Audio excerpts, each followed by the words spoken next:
Kruger.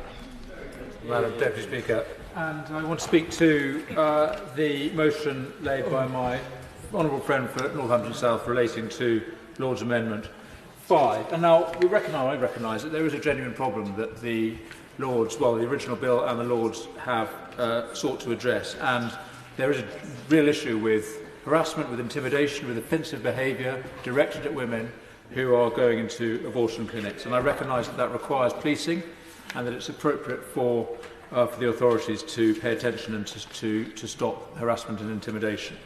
And this House and the other place have decided that additional legislation on top of what's already on the statute book is required to enable that additional policing. And all the arguments made by the honourable lady who has campaigned so hard on this for so long have been accepted by this House, and I don't think there's any particular value in unpicking the arguments that have been made there. That debate has been had. So the question now before us, and the purpose of the amendment made by my honourable friend, is what is to happen in these zones, these safe access zones as they're now to be called.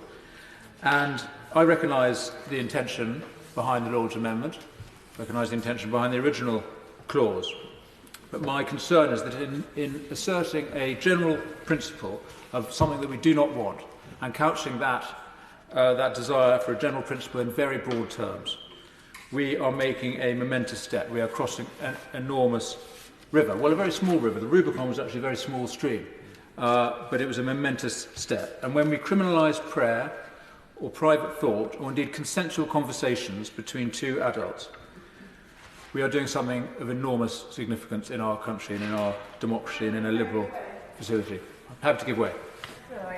I thank my honourable friend for giving way, and I do agree with everything that he's saying, but my concern is, what is the motivation for somebody to silently pray there?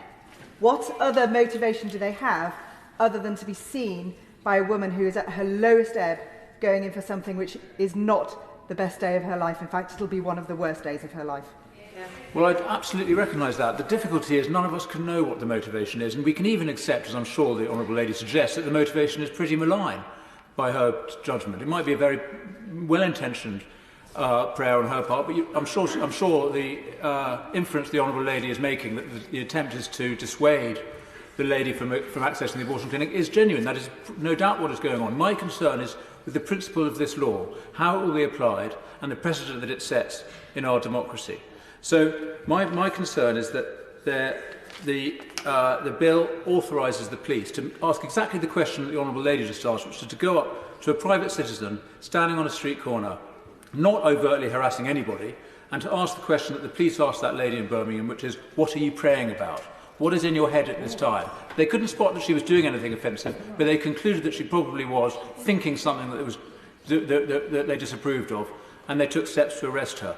I think that is a very, very concerning step that we are taking as a country, to authorise the police to act in that way. So I think there is happy to give way.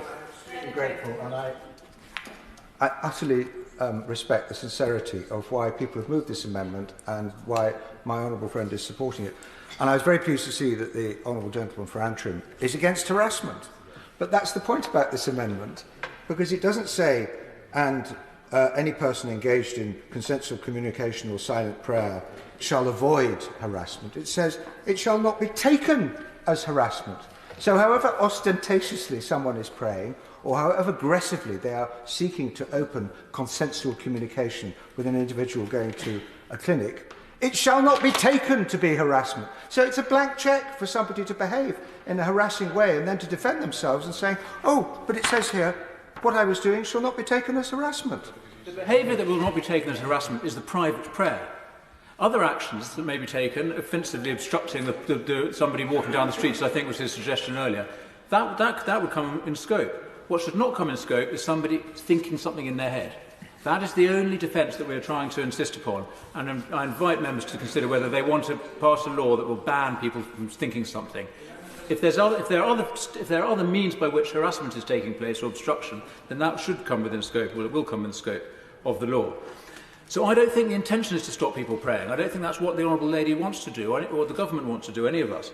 We do need to send a clear signal of the intention of Parliament through this amendment. And I commend my honourable friend for it, and I do ask members to consider that if they vote against the amendment that he has laid, They are voting to ban private prayer. Of course, it's a special case. Of course, we're talking about these tiny little zones in circumstances which we can all sympathise with the intention of the clause. The point is the principle of it. Happy to give way. And for giving way, I think it matters when we come to legislation to be specific. So let's be very clear. This isn't actually even in the amendment proposed by the Honourable Gentleman from Northampton South about private prayer. It's about silent prayer. It can be done in the face of somebody, can it not, as it is silent prayer, whether it is private in your head what you are thinking. And that's the challenge here. It's not actually about prayer, it's about where it is taking place. So can the Honourable Gentleman just clarify for avoidance of doubt that he has no problem with recognising that somebody praying in your face, silent or not, is unwelcome? The difficulty is with the private prayer, the silent prayer. That is what we are trying to protect. If they are standing offensively in somebody's face, if they're trying to obstruct their access, then of course they will come within scope. What we're trying to protect is people like this lady who was standing quietly at the side praying to herself, as far as we know. She might have been thinking about her shopping. But that was what the police were interested in. What are you doing standing over here quietly? Of course, the difficulty is how to... I'm afraid to say there is always going to be a difficulty with this new law because the police are going to be invited, they're going to be required to make all sorts of strange interpretations and judgments about why somebody is doing something. But nevertheless, we're passing a law to create these zones. What we must do is to ensure that people who are doing this utterly inoffensive thing, which is standing quietly at the side praying, have to give way. Can I just give him the example of Ealing? They've had it since 2018, so this is now year 6.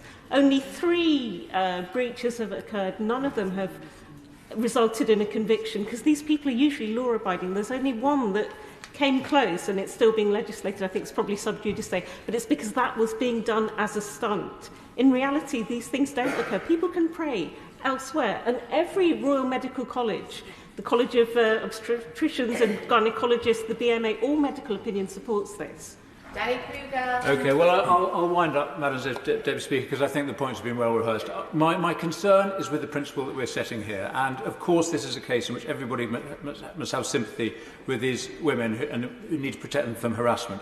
But where does this lead, and what are we doing by saying that people should not be allowed to pray quietly on their own?